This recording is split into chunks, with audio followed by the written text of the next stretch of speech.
Hello everyone, আসসালামু আলাইকুম। আশা করি সবাই অনেক বেশি ভালো আছেন। আলহামদুলিল্লাহ, আমিও ভালো আছি। আর 2-3 দিন পরেই চলে আসছে আমাদের শবে বরাত।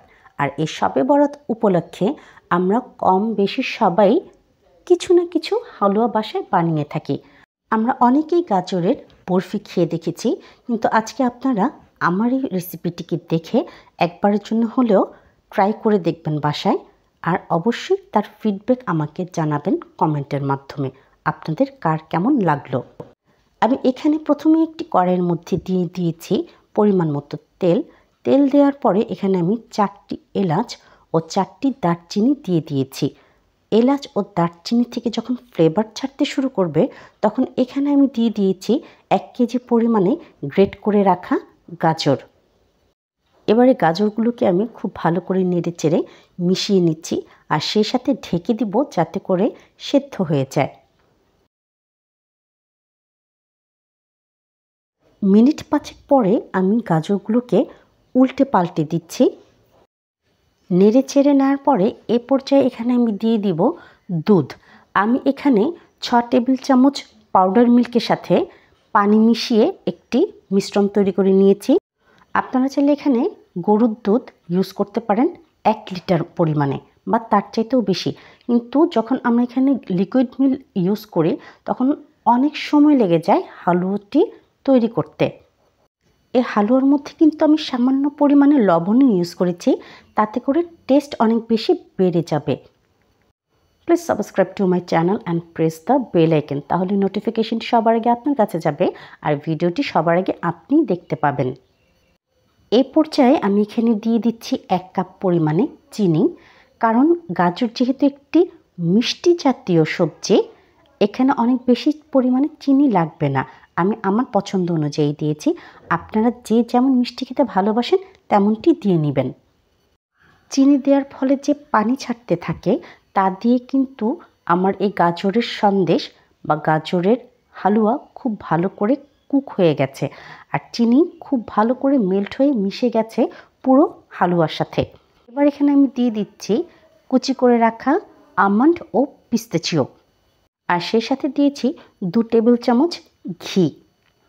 রান্নার এই পর্যায়ে এখানে আমি দিয়ে দিব 1 কাপ পরিমাণে পাউডার মিল্ক। পাউডার মিল্ক লাস্টের দিকে দেওয়ার ফলে এখান থেকে একটি মাওয়ার টেস্ট চলে আসবে। আমার বরফির মিশ্রণটি কিন্তু তৈরি হয়ে গেছে। এবার আমি শিফট করে নিচ্ছি যে পাত্রে আমি এই বরফিগুলোকে সেট করব। পাত্রে ঢেলে নেওয়ার পরে আমি ফ্রিজে রেখে দেব অন্তত 2 থেকে 3 ঘন্টার জন্য। Please subscribe to my channel and press the bell icon, তাহলে আমি খুবই বেশি মোটিভেট হয়ে যাই, আমার ভিডিও বানানোর আগ্রহ বেড়ে যায়, আর সেই ভিডিওগুলো আমি আপনাদের সাথে শেয়ার করতে পারি।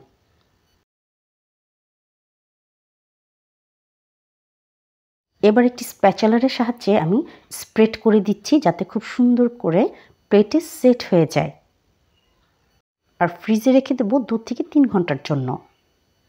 2-3 ঘন্টা পর আমি ফ্রিজ থেকে বের করে প্রথমে সাইডগুলোকে কেটে নিচ্ছি, আর তারপর এখানে আমি কেটে নেব স্কোয়ার শেপ করে। আপনারা চাইলে বরফির আকৃতিতেও কেটে নিতে পারেন, সম্পূর্ণ নিজের ইচ্ছে মতো। বরফিগুলোকে কাটার পরে এখানে আমি দিয়ে দিচ্ছি উপরে ডেকোরেশনের জন্য এবং টেস্ট বাড়ানোর জন্য। আপনারা চাইলে কাজু, পিস্তা বা কাঠবাদামও ইউজ করতে পারেন, সম্পূর্ণ যার যার পছন্দ অনুযায়ী। Please subscribe to my channel, like, comment, share more and more.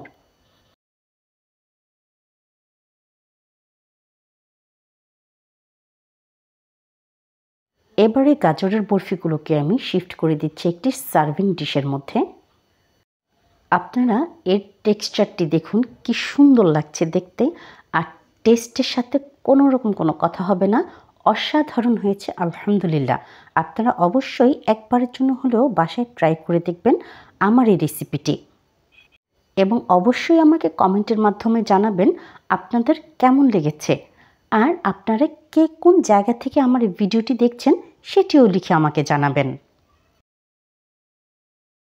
দেখতেই পাচ্ছেন দর্শক কি পরিমাণে সুন্দর এবং ডিলিশিয়াস লাগছে দেখতে, আর আলহামদুলিল্লাহ এর টেস্টের বিষয় কিছু বলার অপেক্ষাই রাখে না। যদি আপনাদের আমার এই ভিডিওটি ভালো লেগে থাকে তাহলে অবশ্যই সাবস্ক্রাইব করে দিবেন আমার ইউটিউব চ্যানেলটিকে, ফলো করে দিবেন আমার ফেসবুক পেজ ও ইনস্টাগ্রাম আইডি তিনাস কিচেনকে। সাথে থাকার জন্য ও পুরো ভিডিওটি দেখার জন্য সবাইকে অনেক ধন্যবাদ।